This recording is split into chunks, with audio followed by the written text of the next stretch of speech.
Wow, you guys have really outdone yourselves this time. The stack of material you sent our way for this deep dive, it's impressive, to say the least. I agree. It's a lot to unpack. It is.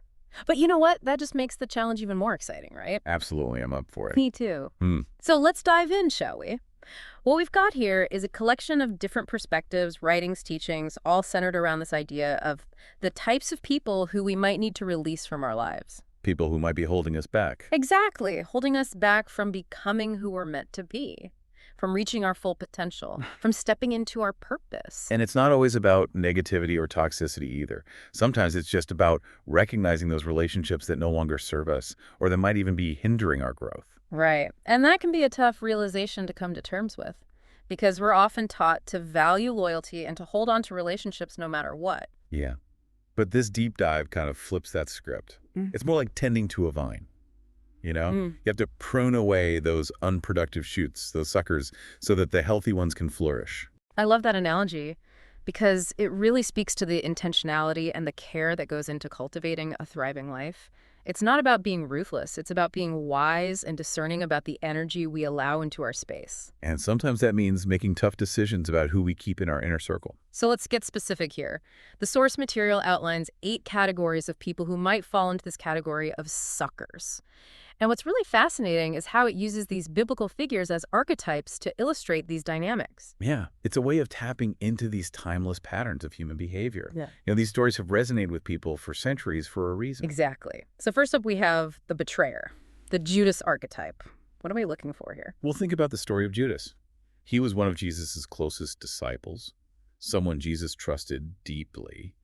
But in the end, Judas betrayed that trust for his own personal gain, 30 pieces of silver. Right. It's that classic example of someone who appears loyal, maybe even supportive on the surface, but ultimately their own interests will always come first, even if it means acting against you. Exactly.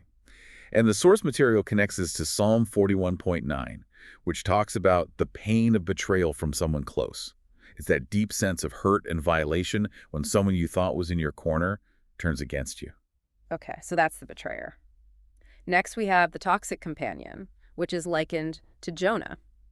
Now, this one is interesting because it suggests that sometimes the people who are causing chaos in our lives aren't necessarily intentionally trying to hurt us. Right. They might be struggling with their own issues, their own baggage, and that turmoil kind of spills over onto everyone around them. Yeah, like the story of Jonah and the storm. He was running from his own, calling his own responsibility, and it ended up causing a huge disruption for everyone else on the ship. They literally had to throw him overboard to calm the waters. Right. And the source material ties this to 1 Corinthians 15.33, which talks about how bad company corrupts good character. It's about recognizing that sometimes the turbulence we're experiencing in our lives might be connected to the people we're surrounding ourselves with. So if you're feeling constantly drained or like you're always putting out fires, it might be worth taking a look at who you're spending your time with. Exactly. Now moving on to the third category, we have the distractor, the Delilah archetype. This is the one who actively tries to pull you away from your goals, your focus, your purpose. Exactly. And they often do it in very subtle ways through temptation manipulation or just by constantly demanding your attention. It's like the story of Samson and Delilah. She was so focused on getting him to reveal the secret of his strength that she ended up weakening him and ultimately leading to his downfall. And that's a powerful metaphor for how these kinds of relationships can erode our resolve, our sense of self, our connection to our mission. And the source material connects this to Proverbs 13.20, which says, "Whoever walks with the wise becomes wise, but the companion of fools will suffer harm." It's a reminder to be mindful of the company we keep and to choose those who will challenge us to grow and to stay true to ourselves. Okay, so that's the distractor. Up next, we have the doubter, the 10 spies archetype. These are the folks who are always focused on the negative, aren't they? Yeah, they're the ones who are quick to point out the obstacles, the risks, the potential for failure. And they can be really discouraging, can't they? Oh, absolutely. They sap your energy, your enthusiasm. They make you question your abilities and your dreams. Like the story of the 10 spies who came back from scouting out the promised land. Right out of the 12, only 2. Caleb and Joshua had the faith and the courage to say, hey, we can do this. God is with us. But the other 10 focused on the giants, the fortified cities, all the reasons why it was impossible. And their negativity spread like a virus through the entire community, causing a whole generation to wander in the wilderness for 40 years. And that's what the doubters can do. They can hold us back from experiencing the fullness of what God has for us. And the source material connects this to Numbers 14.24, which talks about Caleb having a different spirit. Right. It's about choosing to align ourselves with those who have a positive outlook, who believe in possibilities, who inspire us to step into our potential. Okay, so we've covered the betrayer, the toxic companion, the distractor, and the doubter. Now let's talk about the user, the prodigal friends archetype. Ah, yes. These are the people who are only around for what they can get. Exactly. Hmm. They're there for the good times, the parties, the free meals, but as soon as things get tough, they disappear. Like the friends of the prodigal son in that parable. They were all too happy to party with him when he had money, but when he was broke and needed help, they were nowhere to be found. And that's the hallmark of the user. They're transactional in their relationships. They're always looking for what they can get out of it rather than what they can contribute. And the source material connects this to Proverbs 19.4, which says, "Wealth brings many friends, but a poor man is separated from his friend." It's a reminder that true friendship is about more than just material things. It's about mutual support and genuine connection. Okay, on to the sixth category, the oppressor, the Pharaoh archetype. This is a more serious one.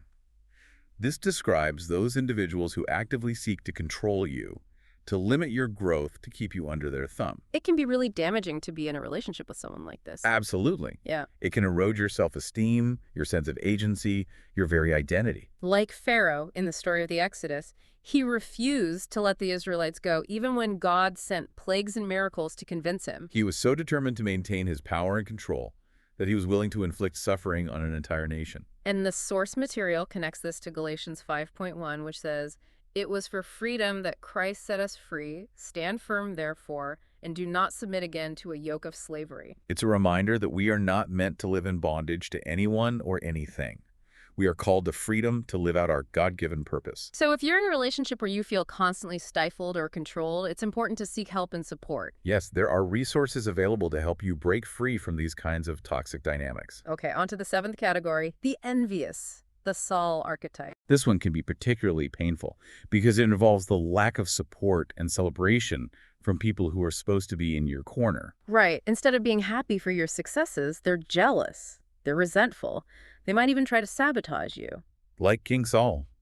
He was so envious of David's popularity and God's favor on him that he repeatedly tried to kill him. And the source material connects this to James 3.16, which says, "For where jealousy and selfish ambition exists, there will be disorder and every vile practice." It's a reminder that true friendship and love are characterized by joy and celebration, not by envy and competition. So if you're constantly feeling like you have to downplay your accomplishments or like you're walking on eggshells around someone, it might be a sign that envy is at play. And finally, we have the limiter, the Lot archetype. This one's interesting because it suggests that sometimes the people who hold us back aren't necessarily bad people, Right. They might have good intentions. They might even be people we love and care about. but for whatever reason, their presence in our lives somehow limits our growth, our clarity, our ability to move forward. Like Lot, in the story of Abraham, God had called Abraham to a new land, a new destiny. But Lot's presence seemed to create a kind of friction, a distraction. And it wasn't until they separated that Abraham was able to fully step into the fullness of God's promises. Right. And the source material points out that the name Lot actually means veil. Which is so symbolic, isn't it? It's like Lot's presence was veiling Abraham from seeing the full picture. Exactly. And after they separated, God told Abraham to lift up his eyes and look. Wow, that's powerful. So it's like sometimes even well-meaning relationships can become a kind of veil that prevents us from seeing clearly. And releasing those relationships can be like removing the veil, allowing us to finally see the path forward. So we've gone through all 8 categories: the betrayer, the toxic companion, the distractor, the doubter, the user, the oppressor, the envious, and the limiter. It's a lot to take in, isn't it? It is, and it can feel kind of overwhelming to think about. Because I'm sure as you've been listening, you've probably thought of people in your own life who might fit into some of these categories. right? And that's natural. We all have these kinds of relationships to some degree. It's part of the human experience. But the key is to be aware of these dynamics, to be able to identify the patterns, and to make choices that protect our well-being and our purpose. And sometimes that means making the difficult decision to create distance, to let go of certain relationships. So let's talk about that. What does the source material say about how to navigate these situations? Well, it starts by acknowledging that sometimes these separations are initiated by the other person. Like in the case of Judas or the prodigal son's friends. Right, they choose to walk away. And in those situations, it's important to let them go, to resist the urge to chase after them or to try to force them to stay. Exactly. Because clinging to someone who doesn't want to be there is only going to cause more pain and heartache. And sometimes it's us who need to initiate the separation. Like David fleeing from Saul or Abraham separating from Lot. And that can be a really tough decision to make, especially if there's a lot of history and emotion involved. Right.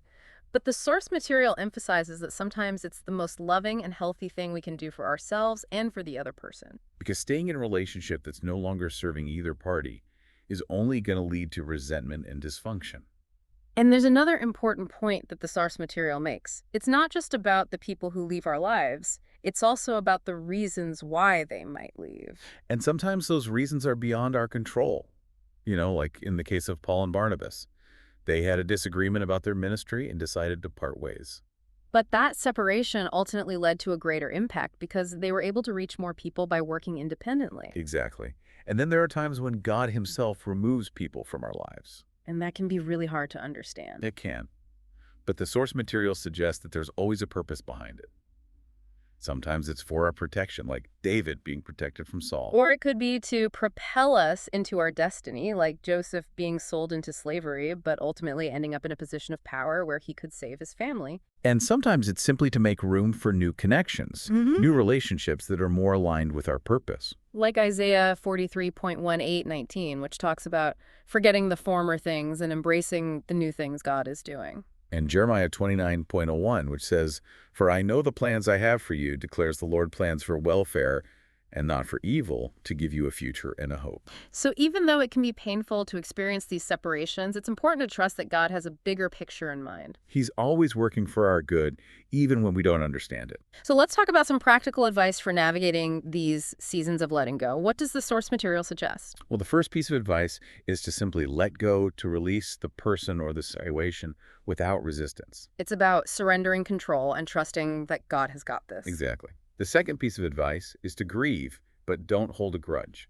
It's healthy to acknowledge the loss, to feel the sadness, the anger, the disappointment, but it's important not to let those emotions fester into bitterness and resentment. Because holding on to those negative feelings will only poison our hearts and our future relationships. Like the saying goes, holding on to anger is like drinking poison and expecting the other person to die. It's just not worth it. Mm.